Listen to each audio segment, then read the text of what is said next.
परभाषेतही पारंगत व्हा, ज्ञानसाधना करा तरी, माय मराठी मरते इकडे परकीचे पद चेपू नका, भाषा मरता देशही मरतो, संस्कृतीचा दिवा विजे. पोटासाठी म्हणून गुलाम म्हणून तिकडे गेलेली सगळी ही मंडळी की ती आजही कोकणाला आपला आजोळ मानतात. साहित्य म्हणजे सहत्व, सहत्वातनं एकत्व, एकत्वातनं दिव्यत्व, दिव्यत्वातनं देवत्वाकडे जो प्रवास होतो तो खरा साहित्याचा प्रवास. कोमसाप अर्थात कोकण मराठी साहित्य परिषद. कोमसापने यावर्षी साहित्य संमेलन घेतलं, ते सुद्धा थेट परदेशामध्ये मॉरिशसमध्ये. अर्थातच हे संमेलन घडविण्यामध्ये ज्यांचा सिंहाचा वाटा होता तेच म्हणजे केंद्रीय कार्याध्यक्ष कोमसापाचे doctor Pradeep Dhaval sir. Pradeep sir आपल्यासोबत आहेत. आपण त्यांच्याशी गप्पा मारणार आहोत आणि जाणून घेणार आहोत की नेमकी ही कशाप्रकारे मॉरिशसवारी घडली आणि कशाप्रकारे मराठी साहित्यिक मॉरिशसमध्ये जाऊन त्यांनी साहित्य संमेलन घडवून आणलं. प्रदीपजी, खूप खूप स्वागत आपला सिंधुदुर्ग डिजिटल न्यूजमध्ये आपलं. काय सांगाल, कशी काय ही कल्पना सुचली? खरं म्हणजे साहित्य संमेलन म्हटल्यानंतर आपण म्हणतो की बा कुठेतरी एखाद्या महत्त्वाच्या ठिकाणी राजधानीमध्ये किंवा आणखीन एखाद्या ठिकाणी असं होऊ शकतं, परंतु थेट परदेशात आणि ते सुद्धा मॉरिशसमध्ये साहित्य संमेलन कोमसापाचं खरं म्हणजे पहिली घटना आहे. कशी काय कल्पना सुचली सर? ऑगस्टमध्ये मी स्वतःच मॉरिशसला कुटुंबासकट गेलो होतो आणि योगायोगाने मला एक सवय आहे की ज्या ज्या राज्यात जाईन किंवा ज्या ज्या गावात जाईन त्या गावातल्या मोठ्या माणसांची भेट घ्यावी. आणि मॉरिशसमध्ये आपल्याला अनेक वर्षापूर्वी जे स्थायिक झालेली मंडळी आहेत, म्हणजे अगदी 150-200 वर्ष जे गुलाम म्हणून ज्या देशामध्ये गेले होते आणि आज मॉरिशसमध्ये त्यांनी स्वतःचं एक अस्तित्व निर्माण केलं, नाव निर्माण केलं, कर्तृत्व आहे त्या सगळ्या मंडळींतलं. त्यातलं एक नाव म्हणजे शिला बापू, जे महाराष्ट्राला परिचित आहे.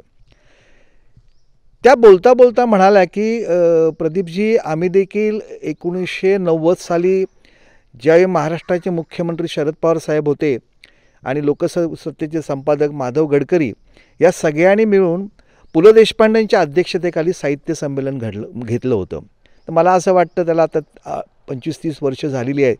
पुन्हा एकदा मराठी भाषेचा जागर या मॉरिशसमध्ये व्हावा ही कल्पना मला खूप आवडली आणि आल्याला लगेचच मी पद्मश्री मधु मंगेश कर्णिकांच्या कानावर घातलं. आमच्या कोकण मराठी साहित्य परिषदेच्या अध्यक्षा नमिता कीर ताई यांनाही सांगितलं की एक चांगली संधी आली, आपण सगळेजण मॉरिशसची वारी होईल आपली, मॉरिशसमध्ये जी मराठी माणसं आहेत यांचा अधिक जवळून परिचय होईल, या अर्थाने तो घाट घातला. आणि मग मॉरिशसवरनंच आम्हाला कोकण मराठी साहित्य परिषदेला पत्र आलं की तुम्ही साहित्य संमेलन यामध्ये घ्यावं. 3 संस्था की ज्या अव्यतपणे मराठीवरती, फार काय त्यांना मराठी बोलता वगैरे येत नाही, पण केव्हा तरी ज्या पूर्वजांनी ह्या कोकणामधनं मॉरिशसमध्ये पोटासाठी म्हणून गुलाम म्हणून तिकडे गेलेली सगळी ही मंडळी की ती आजही कोकणाला आपला आजोळ मानतात. म्हणजे त्यांच्या बोलण्यातनं असं आहे की तुम्ही आता आमच्या आजोळाकडनं आलेले आहात, आमचे मराठी म्हणजे कोकणामधनं तुम्ही आलेले आहात. आणि म्हणून ते साहित्य संमेलन 2 आणि 3 डिसेंबरला साकारलं गेलं. सर, बघितलं तर साहित्य संमेलन म्हटल्यानंतर आयोजन नियोजन हे फार महत्त्वाचं असतं. त्याच्यासोबतच महत्त्वाची गोष्ट असते तो म्हणजे आर्थिक भार. साहित्य ही कला किंवा कलेला जो राजाश्रय लागतो तो अत्यंत महत्त्वाचा असतो. सगळ्यांनाच माहिती आहे की आपण विद्यमान मुख्यमंत्री एकनाथ शिंदे यांच्या अगदी निकटवर्ती आहात. राज्य शासनाकडनं हा राजाश्रय कसा मिळाला? हो, लगेचच आम्ही कोकण मराठी साहित्य परिषदेच्या वतीने आदरणीय एकनाथ शिंदे साहेबांना पत्र दिलं. आदरणीय आपले मराठी भाषेचे मंत्री दीपक केसरकर साहेब यांनाही आम्ही त्या बाबतीत कम्युनिकेशन केलं. लागली शासनाने आम्हाला मदत देण्याचं मान्य केलं त्यावेळी, पण तोपर्यंत आम्ही काही थांबलो नाही. आम्ही सगळ्यांनीच शक्य असेल, ज्याने शक्य आहे त्यांनी कॉन्ट्रिब्युशन गोळा केलं. शासनाची मदत मिळेल नाही मिळेल हे काही फारसं माहीत नव्हतं, पण सगळ्यांनी आम्ही कॉन्ट्रिब्युशन करून मॉरिशसला जायची तयारी केली आणि त्यातनं जवळजवळ 150च्या वर लोकांनी माझ्याकडे नावं पाठवली. मला 100च घेऊन जाणं शक्य होतं आणि त्यामुळे आर्थिक अडचण तशी आली नाही. पण आदरणीय मुख्यमंत्र्यांना किंवा उपमुख्यमंत्री देवेंद्र फडणवीस साहेब असतील, या सगळ्यांना साहित्याची जाण इतकी आहे की काहीतरी कलेला देखील वाव दिला पाहिजे, साहित्याला देखील वाव दिला पाहिजे. आणि मग तात्काळ त्याने आम्हाला काही ठराविक निधी मंजूर केला. जे प्रस्ताव मी त्यांच्यापर्यंत दिला होता तो त्यांनी मान्य केला आहे. काही दिवसात तेही आपल्याला पैसे मिळतील आणि साहित्यिकांना एक चांगली पर्वणी मिळेल की आंतरराष्ट्रीय साहित्य संमेलन म्हणजे आमच्या कोकण मराठी साहित्य परिषदेचं 17वं साहित्य संमेलन, पण पहिलं आंतरराष्ट्रीय साहित्य संमेलन घेण्याचा मान कोकण मराठी साहित्य परिषदेला मिळाला हे आमचं भाग्य समजतो. आमच्या संस्थेचे सर्व पद्मश्री मधु मंगेश कर्णिक या हे देखील उत्साह होता त्यांच्यामध्ये की त्यावेळी ते म्हणजे वयाच्या 60च्या आसपास असतेवेळी ते मॉरिशसला त्यावेळी साहित्य संमेलन झालं होतं. पुन्हा एकदा त्या मॉरिशसमध्ये साहित्य संमेलन घ्यावं. आता मॉरिशसमध्ये साहित्य संमेलन का हा एक महत्त्वाचा प्रश्न नेहमी येतो. नेमकं त्याच्यात मी येणार होतो. खरं म्हणजे बघितलं तर इतर देशसुद्धा होते की तसं बघितलं आपण परदेशाचं करायचं, पण नेमकी मॉरिशसचीच निवड का म्हणून केली आपण?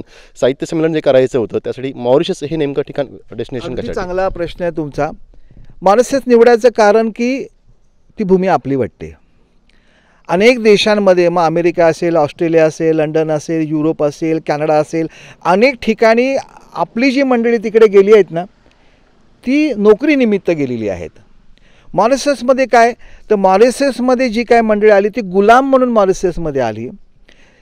तो करार जो झाला होता ॲग्रीमेंटला, ज्याला आपण गिरमिट असं म्हणतो, त्या गिरमिट कराराप्रमाणे 5 वर्ष तिनं केवळ गुलामगिरी तिथे करायची होती.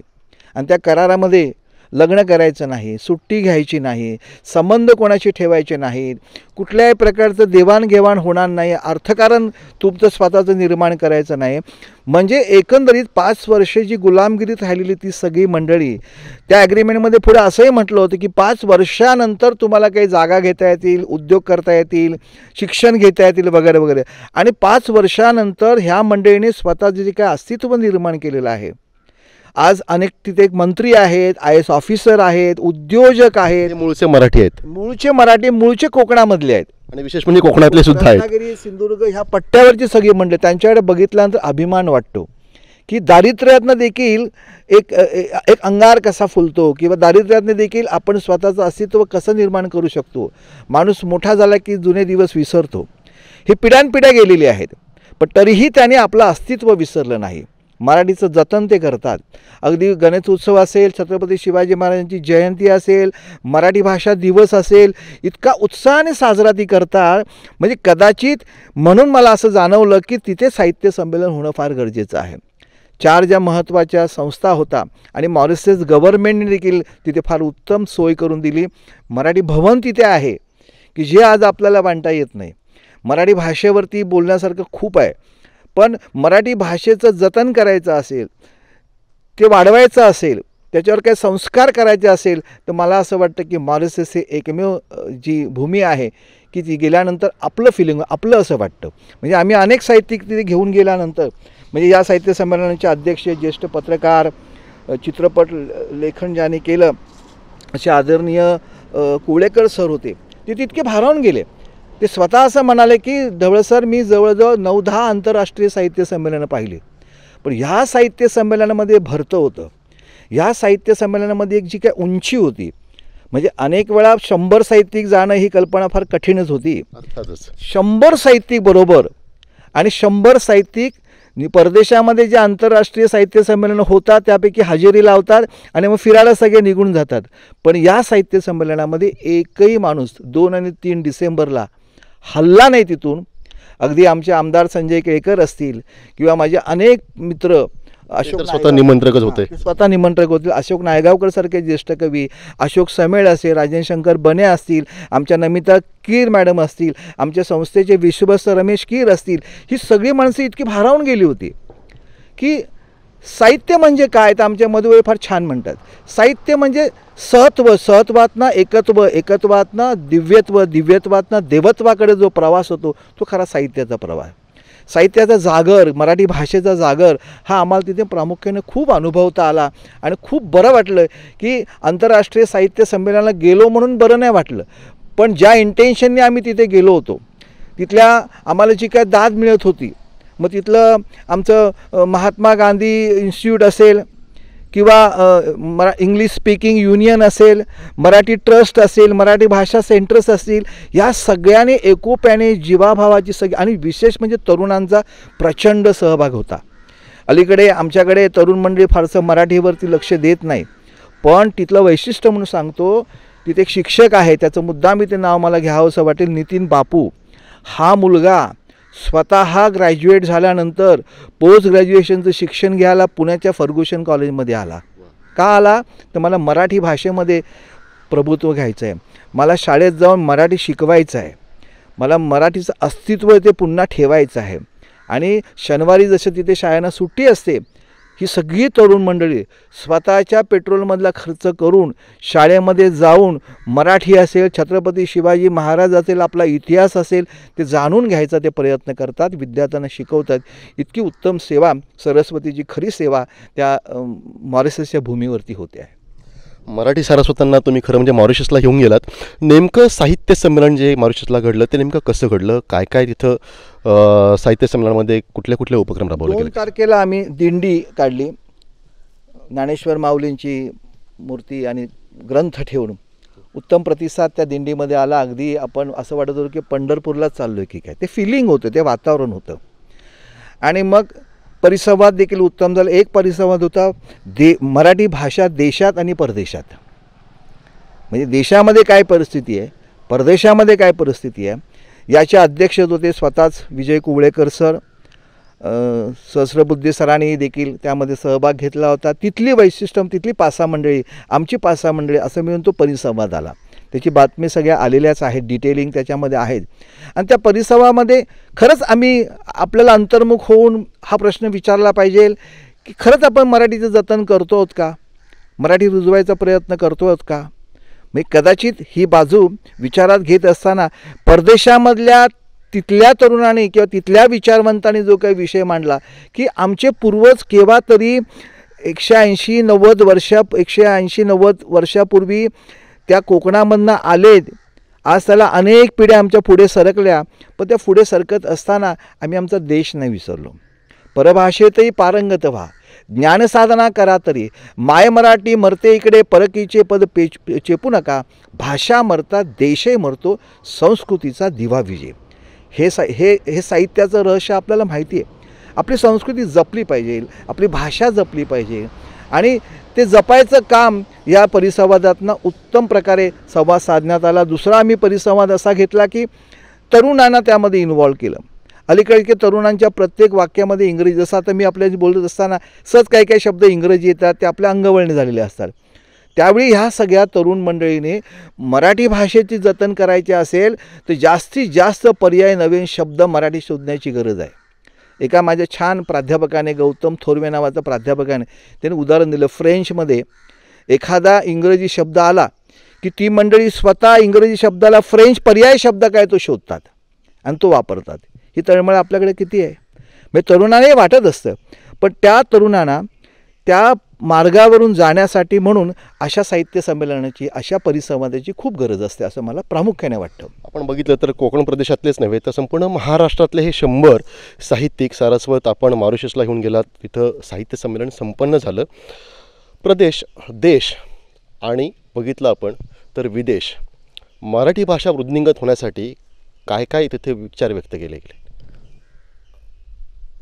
खरं म्हणजे अनेक ठिकाणी मराठी भाषा पसरलेली आहे, अनेक देशामध्ये. शिलाबापूंशी जेव्हा माझी भेट झाली ते त्याने एक चांगली, मी आज तुमच्या चॅनलसमोर जाहीर करतो आहे, 18 देशाने तिने एकत्र बांधलेलं आहे. 18 देश म्हणजे अगदी अमेरिकाचे फेडरेशन सुरू केलेलं आहे. आणि या फेडरेशनमध्ये मराठीच फक्त, मराठी भाषा, मराठी साहित्य, भारतीय संस्कृती याचं जतन कसं करता येईल असा तिने एक 20-22 वर्षापूर्वी सुरू केलेलं आहे फेडरेशन. परवाच त्यांनी मला ज्यावेळी घरी बोलवलं, आजारी होत्या त्या, आणि म्हणाले की ढवळ सर, 18 देशांना बांधायचा मी गेली 25 वर्ष प्रयत्न करते आहे. त्यामागे लॉजिक इतकंच आहे की मराठीचं जतन केलं पाहिजे, मराठी भाषा आपण वाढवली पाहिजे, मराठी संस्कृती जपली पाहिजे. 18 देशांत त्या माऊलीने एकत्र आणलेलं आहे. आणि आता माझं थोडंसं मी थकली असल्यामुळे या फेडरेशनची सर्वस्व जबाबदारी महाराष्ट्राचे मुख्यमंत्री आदरणीय एकनाथ शिंदे साहेबांनी घ्यावी. आणि त्याचवेळी तिने मला नियुक्तीपत्र देखील आदरणीय मुख्यमंत्र्यांच्या नावे दिलेलं आहे. फेब्रुवारी महिन्यात कदाचित त्याच्यावरती कार्यक्रम देखील केला जाईल. की काय तळमळ माणसाची असते बघा ना. म्हणजे ज्या बाईने 24-25 वर्ष राजकारणामध्ये सक्रिय राहून देखील सुद्धा देशातल्या विदेशातल्या वेगवेगळ्या मराठी माणसांना एकत्र बांधून आपली संस्कृती, आपली परंपरा, आपले संस्कार, आपली भाषा जतन करायचं काम शिलाबापूंकडे होत आहे. ते पत्र कदाचित मी 1-2 दिवसात आदरणीय मुख्यमंत्र्यांना देखील देईन आणि त्यांनी जर हे सांभाळली 18 देशांची धुरा, त्यात ऑफकोर्स भारत देखील आहे, या देशाची धुरा जर त्यांनी सांभाळली तर पुन्हा एकदा मराठीचा जो स्वाभिमान आहे मराठी भाषेचा तो पुन्हा एकदा नवीन पिढीमध्ये त्याची वाढ होईल, नवीन पिढी आकर्षित होईल आणि नवीन पिढीला आपलं साहित्य काय आहे हे त्यांच्या लक्षामध्ये येईल. असं फार मोठी अचिव्हमेंट म्हणता येईल खरं म्हणजे, कारण 18 देशांमध्ये मराठीचा जागर व्हावा, मराठी भाषा बोलली जावी, मराठीचं संवर्धन व्हावं यासाठीचं हे फेडरेशन आहे. आणि त्याचं खरं म्हणजे नियुक्तीपत्र जे आहे तो आता तुम्ही म्हटलात की माननीय मुख्यमंत्र्यांना मिळणार आहे. आपण मगाशी बोलता बोलता उल्लेख केलात की तरुणाई जी होती ती मॉरिशसमध्ये अगदी उत्साहानं ह्या संमेलनामध्ये सहभागी झालेली होती. खरं म्हणजे आजच्या पिढीला मराठीचा वापर आपल्या व्यवहारांमध्ये करणं, नेहमीच्या आपल्या बोलण्यामध्ये आणि व्यवहारामध्ये करणं हे अत्यंत गरजेचं आहे. तरच मराठी ही टिकणार आहे. आपण जसं म्हटलं असं की देश टिकेल किंवा ह्या सगळ्या गोष्टी आल्या, परंतु जेव्हा हे आपले सगळे सारस्वत तिथं गेले ते खरं म्हणजे आजोळवरनं गेल्याची ही त्यांच्यामध्ये भावना होती. कशाप्रकारे तिकडनं आदर तिथे चालू होतं सर? खूप छान. आम्ही जसं मॉरिशस एअरपोर्टवरती उतरलो ते सगळ्यांचे प्रफुल्लित चेहरे म्हणजे काय म्हणतो बघितल्यानंतरही गहिवरून आलो की 4700 किलोमीटरच्या प्रवासावरती कुठेतरी आपला मराठी बांधव, आपली माणसं येत आहेत. ते जे काय फिलिंग होतं ना ते ग्रेट होतं, ग्रेट. सगळी तरुण मुलं त्यामधली. आणि स्वागत त्याने केलं आमचं, हातात ती गुलाबाची फुलं दिली. ते गुलाबातलं फूल नव्हतं, तो एक एक एक प्रकारचा एक जिव्हाळा होता की कुठेतरी आमचे पूर्वज आपल्याकडे आलेले आहेत. आणि खरं म्हणजे मला ते सांगताना की गहिवरल्यासारखं होतं त्याचं कारण की असं प्रेम नाही. मुद्दाम खरं म्हणजे हा प्रश्न विचारला आहे, कारण काय आलं की आपलं कोकणी माणूस मुळात जर बघितलं तर अतिथी देवो भव ही आपली संकल्पना जरी असली तरी कोकणी माणूस हा पूर्णतः म्हणजे आपण ज्याला म्हणतो पाहुणेर करणं का आलेल्या पाहुण्यांचा भावनिक आहे पूर्णतः. मुद्दाम डोळ्यातील तुमचे जे काही अश्रू आहेत ही गोष्ट सांगून जातं. मला त्याबद्दल आणखीन आमच्या प्रेक्षकांना खरं म्हणजे किंवा संपूर्ण साहित्य रसिकांना खरं म्हणजे हे जाणून घ्यायचं आहे, त्यासाठीच मी हा प्रश्न विचारला. आमचं स्वागत केलं, खूप छान स्वागत केलं. खरं म्हणजे माझ्याही बरोबर आलेल्या 99 लोकांना हा एक आश्चर्याचा धक्का होता. मुळात आपल्या ढवळ असं सांगतायत म्हणून आपण जायचं, खरंच हे साहित्य संमेलन असं होईल का? पण मी त्याच्यामध्ये प्रचंड मायक्रो प्लॅनिंग केलं होतं. इतकं मायक्रो प्लॅनिंग केलं होतं की कार्यक्रमाची सगळी जबाबदारी, कार्यक्रम तो कसा असावा ही सर्व जबाबदारी आमच्या संस्थेच्या अध्यक्षा आदरणीय नीता म्हणजे आमच्या नमिता कीर मॅडम सांभाळत होत्या. आणि सगळी व्यवस्था जी आहे ती सगळी व्यवस्था मी अगदी मायक्रो प्लॅनिंग करून केलं होतं. किती वाजता एअरपोर्टवरती उतरणार, अगदी मी महाराष्ट्र राज्याच्या पोलीस खात्यांचंही मी मनापासून यासाठी अभिनंदन यासाठी करीन की माझ्याकडे जवळजवळ प्रचंड सिनियर सिटीजन पण होते. म्हणजे 83 वर्षाची साहित्यिक मंडळी होती.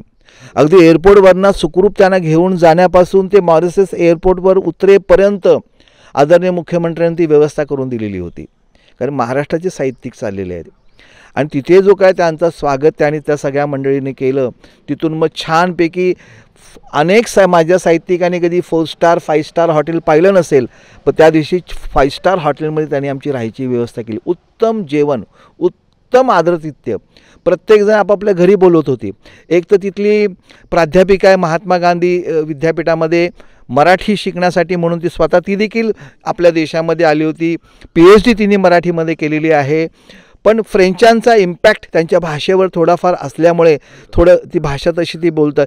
ती स्वतः आमच्यासाठी टी-शर्ट प्रत्येकाच्या मापाचं घेऊन आली की एक म्हणतो ना आपण की आपला भाऊ इतक्या लांबून आला आहे, त्याचं आपण स्वागत केलं पाहिजे. इतकं भरून आलं ना की हे प्रेम कधी मिळणार हो? हे प्रेम प्रदीप ढवळला नव्हतं किंवा गेलेल्या 100 माणसांना नव्हतं. ती माझ्या मायभूमीवरना, माझ्या पवित्र भूमीवरना, माझ्या कोकणाच्या भूमीवरना ही सगळी ही ईश्वराची लेकरं आलेली आहे. माझी माणसं आली आहेत, ही माझ्या घरची माणसं आली आहेत. ही मालवणी भूमिका किंवा कोकणची भूमिका जी काय होती, ही कोकणी जिव्हाळा जो होता तो त्यातनं खरं म्हणजे व्यक्त होत होता. सर, मराठी म्हटल्यानंतर, महाराष्ट्र म्हटल्यानंतर एक अस्मिता जी जागृत होते ती म्हणजे छत्रपती शिवराय. नाव जरी असं उच्चारलं तरीसुद्धा रक्त असं धमन्यांमध्ये सळसळत जातं. मॉरिशसमध्ये छत्रपती शिवरायांवरतीच स्वामीनिष्ठा म्हणून एक नाटिका सादर केली. आपण तर स्वतः म्हणजे शिवराय नाटकाचे महानाट्याचे खरं म्हणजे लेखक आहात, त्याचे अनेक प्रयोग संपूर्ण देशभर झालेत. काय सांगाल स्वामीनिष्ठा संदर्भात? शिवरायांचं तिथलं प्रेम पाहूनच मी ठरवलं होतं की आपण एक 20-25 मिनटाचं काहीतरी यावरती परफॉर्मन्स करावं. आणि म्हणून स्वराज्य निष्ठा नावाचे एक नाटक माझे मित्र ज्येष्ठ दिग्दर्शक राजन शंकर बने ह्यांनी ते दिग्दर्शन केलं. आता 100मधनं शिवबा हे म्हणजे सगळे आम्हाला कलावंत घेऊन जायचे होते. बरं सगळीकडे पसरले, अगदी पालघरपासून ते बांद्यापर्यंत ही सगळी मंडळी आलेली होती. मग प्रॅक्टिस कशी करणार?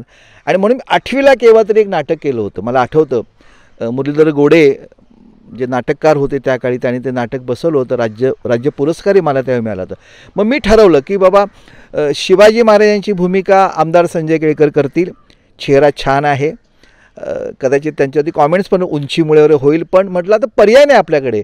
त्यांनी शिवाजी महाराजांची भूमिका केली आणि मी संभाजीराजे साकारलं. म्हणजे कदाचित तुम्ही दाखवा, माझ्या फेसबुकवरती आहे. म्हणजे ज्यावेळी मी स्टेजवर जायचो ना की मला समोर प्रेक्षक देखील दिसत नसायचे. संभाजीत अंगात असा संचारल्यासारखा व्हायचा. आणि तो संभाजीचा जो काही सगळा प्रवास आहे, वडिलांमधले त्याच्यामधलं जे द्वंद्व आहे, आणि मग त्यांचं जो काही ज्या पद्धतीने संभाजीला संपवलं जातं, हा सगळा प्रवास आम्ही 22-23 मिनटामध्ये मांडायचा प्रयत्न केला आहे. हे नाटक सादर झाल्यानंतर संपल्यानंतर सगळं ऑडियन्स पिन ऑफ सायलेन्स, सगळ्यांचे डोळे भरलेले होते. आणि त्याने उठून जी काय आम्हाला टाळ्यांनी कडकडाट केला तो छत्रपतींचा जय जयकार होता. छत्रपती शिवरायांचे तिथे त्याने पुतळा उभा केला आहे. महाराष्ट्र राज्याचे उपमुख्यमंत्री देवेंद्र फडणवीस यांनी गेल्या वर्षी त्याचं तिथे गेले होते प्रत्यक्ष. महाराष्ट्र भवन त्याने सुंदर उभं केलेलं आहे. अजून 3 पुतळे त्यांना विदर्भात उभे तिकडे म्हणजे मॉरिशसला उभे करायचे. आणि त्यासाठी त्यांची विनंती आहे आदरणीय मुख्यमंत्र्यांना, तुमच्यात ह्या चॅनलमध्ये सांगेन की ती आपली भावंड आहेत, ती तुमची वाट बघतायत. म्हणजे मुळातच मॉरिशस हा देश 60 बाय 40 किलोमीटरचा देश आहे. या सगळ्या लोकसंख्येमध्ये 12.5 लाख 15 लाखाची लोकसंख्या असेल, त्यामध्ये 5% मराठी माणसं आहे. पण ह्या मराठी माणसांची अपेक्षा आदरणीय मुख्यमंत्र्यांकडनं आहे की तुम्ही या आमच्या भूमीमध्ये आणि छत्रपती शिवरायांच्या त्या मूर्तीची स्थापना तुम्ही करा. ते फेब्रुवारीमध्ये साहेबांना तिकडे बोलवते आहे. मी विनंती करणारे साहेबांनी की जा, वाढ बघतायत की आपला माणूस येतो आहे. छत्रपती शिवाजी महाराजांच्या भूमीमधनं आपल्याकडे येत आहेत लोक. त्यांचं महाराजांवरचं प्रेम, त्यांचा अभ्यास हे कौतुकास्पद आहे. सर, संमेलन तर झालं. कोमस आपण पाहिलं आपण तर अनेक नवोदितांना व्यासपीठ निर्माण करून दिलं आहे. मधुबाई सगळ्यांचंच प्रेरणास्थान आहेत. पद्मश्री मधुबाईंनी ही कोमसाप चळवळ सुरू करताना असंच म्हटलं होतं की माझ्या मायभूमीतल्या जे दुर्लक्षित साहित्यिक आहेत त्यांना व्यासपीठ मिळवून देणं ही माझी जबाबदारी आहे आणि ती त्यांनी पार पाडली आहे. कोमसाप चळवळ अगदी जी काय आपल्या सिंधुदुर्गातून असेल किंवा मुंबईत असेल म्हणा ठाण्यापासून असेल, ती आता पूर्ण अगदी तुमच्या रूपानं बघितलं आपण ह्या साहित्य संमेलनाच्या माध्यमातून अगदी आंतरराष्ट्रीय पातळीपर्यंत पोचलेली आहे. मधुबाई आहेत, आपण आहात, हे सगळं खरं आहे. मधुबाईंच्या नंतर कोमसापचं पुढचं वाटचाल कशी असेल? फार अवघड प्रश्न आहे हा.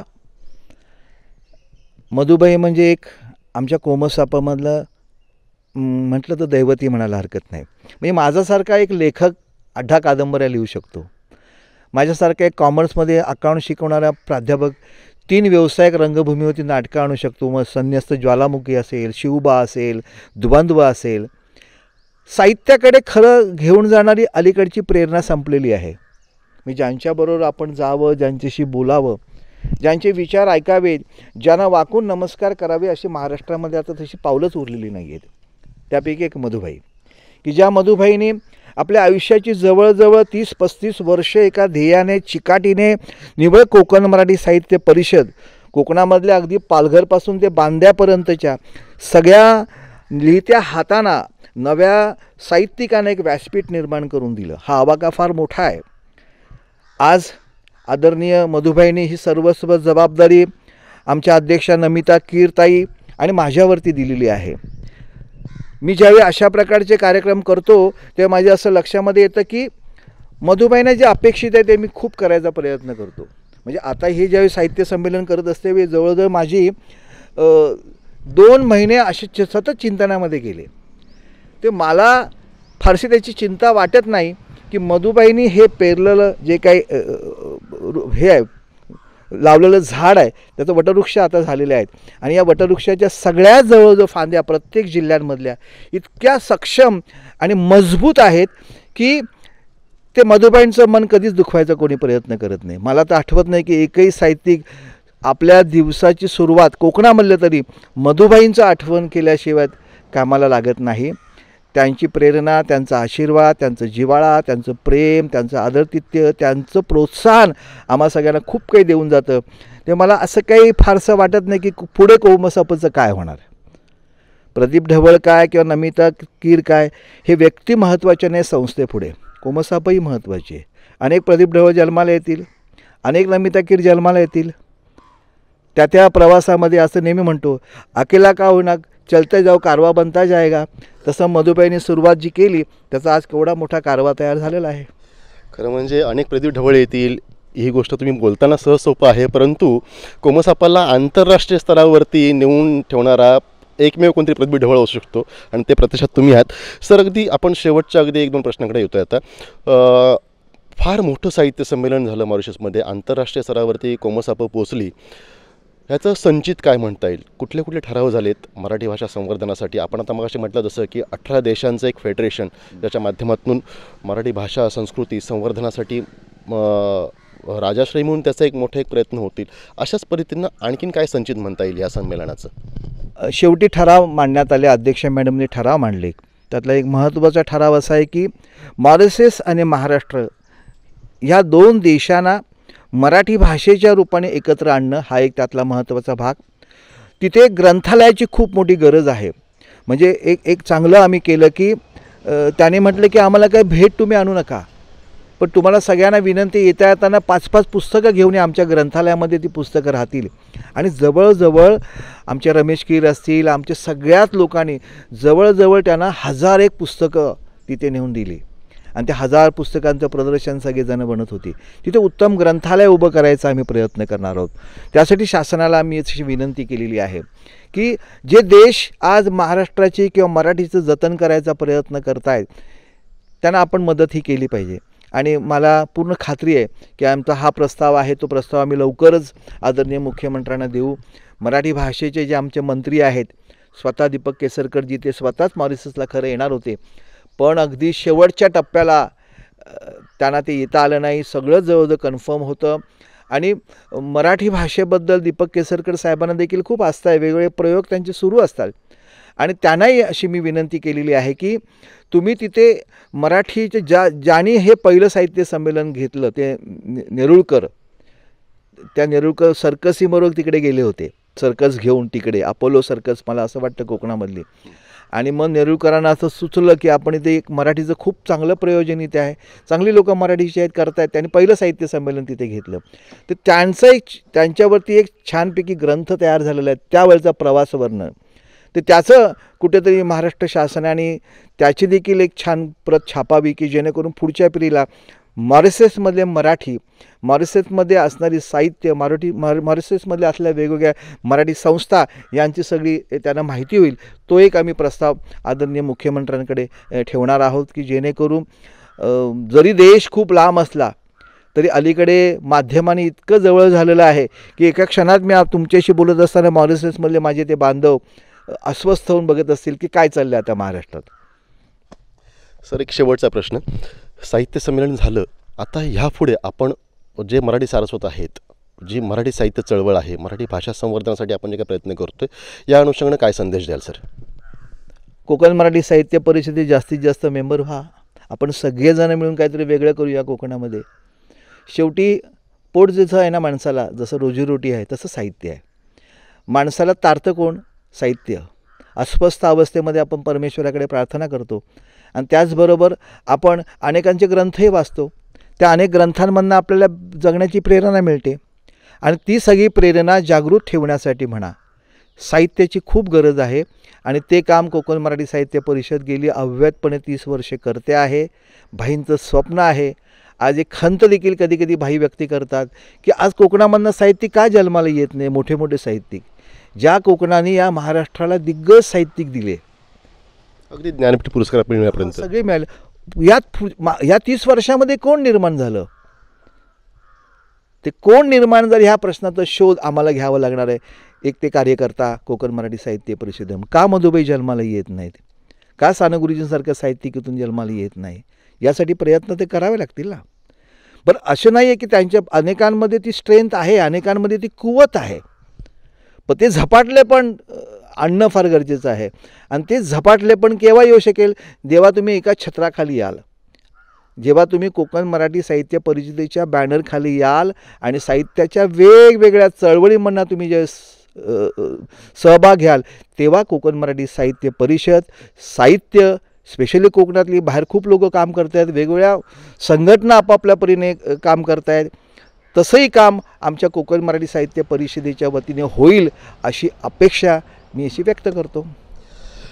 तर प्रेक्षक हो, हे होते डॉक्टर प्रदीप ढवळ सर, ज्यांनी कोमसापाचं आंतरराष्ट्रीय साहित्य संमेलन, ते सुद्धा पहिलं वेळेला आंतरराष्ट्रीय साहित्य संमेलन थेट मॉरिशसमध्ये घडून आणलं.